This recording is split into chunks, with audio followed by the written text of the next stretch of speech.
Go! Well, the first thing we need to do is break down the movements that actually give the cross its power. First, you have the step. So the first thing that adds power to my cross is my foot driving off the floor. This moves my entire body forward into the direction that I'm striking, so now I have all of the speed and momentum of my entire body moving it however much I can generate by pushing that way. All of that motion is now going to be connected into my punch. You really might as well think about this like you're stepping on your opponent's face, because the harder you push into the ground, the harder your punch is going to fire. Here's a few ideas on how you can strengthen just this motion. Now you can get in your stance and you can step forward and backward a lot of times, making sure your knee is bent. You really want to flex your glute, like the muscle that's like, it's your butt muscle pretty much, but like right where it kind of connects to your hamstring, both of those got to fire. So step forward and backward, get used to that. Or you could just step forward. So you can go outside, go down your entire block and just blast forward, blast forward, blast forward. Those are two great ideas as far as just strengthening that push. Here's another idea that can add a little resistance in this. So I can take a rubber band, if you can buy one or find one, not the kind that you're gonna get at Staples. You can hold this onto your hand, so now I have some resistance. So now I need to actually drive forward while this thing's trying to pull me back. So when I let go of this thing, I actually feel a lot lighter and a lot faster. For more resistance, you could also take some weights. You can hold them in your hands and push off the ground like that.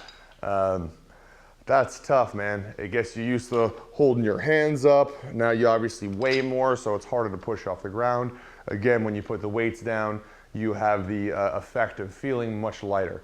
It's almost like when basketball players or sprinters walk around with ankle weights all day, and then they take them off and they feel like they're light as a feather, whatever that is. They feel light. Same thing here. As soon as you put the weights down, you're gonna feel good. All of those drills make your step powerful. Then you have the twist. Now the second movement, the twist, we've talked a lot about. This actually ends up driving my shoulder forward. So if I've pushed my entire body forward using my step, and then I drive my shoulder forward using the twist, you can see how those two things are added to each other. And there's a number of things that we can do to build this as well. One thing that I make people do is to step and just twist violently, not even thinking about their punch, so just step and twist. Boom, boom, boom. You can just stand there and twist. You can stand there and twist and throw a punch.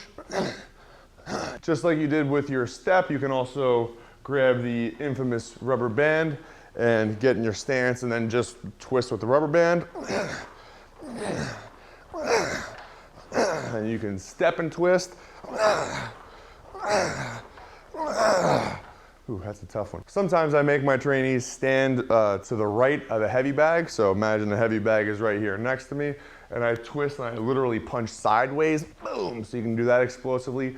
You can do ridiculously exaggerated spins and spin all the way around, like, something like that. You can hold a weight and twist.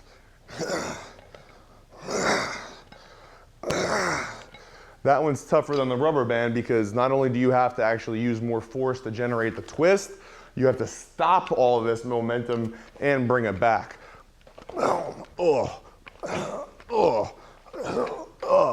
One thing that you might want to consider just to keep your body even is to actually switch your stance and do all this stuff southpaw as well. Now, I'm not suggesting that you learn how to fight southpaw.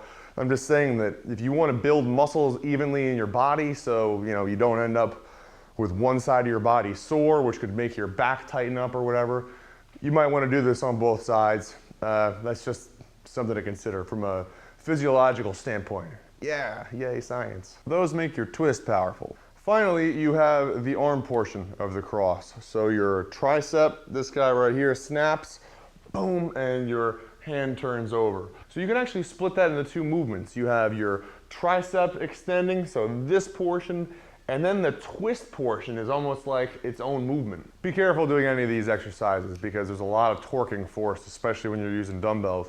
You can exercise just the twist by twisting a dumbbell, boom, Now that is a very dangerous exercise. There's serious torque and twisting force going on pretty much every single joint in your body, so that's something that you should really ease into lightly and slowly.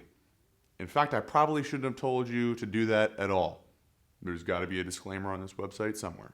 You can extend the arm and twist at the same time.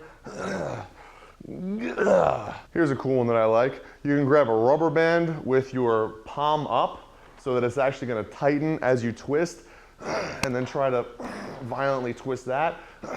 If you want to, you can stand in place and just snap your arm out repeatedly.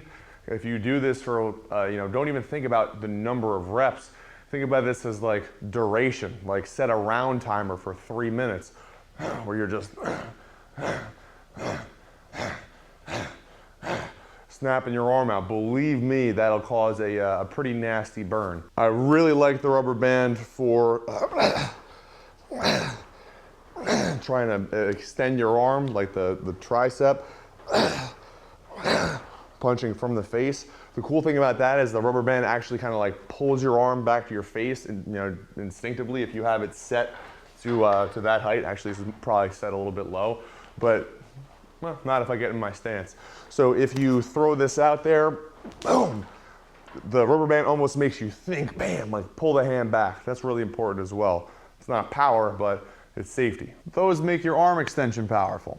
When you combine all of these movements, you're gonna have so much power in the punch that you need to actually make sure your body can deal with it. So your, like the drive chain, that's your forearm, anything from the knuckles, the wrist, the elbow, all that stuff's gotta get strong. So I do side planks pushing on my big two knuckles. So you can start in a push-up position and then get into a push-up on your knuckles, and then you roll your feet sideways so they're stacked on top of each other, and then you can just kind of post up on your knuckles here. Ooh, it's hard to balance sometimes.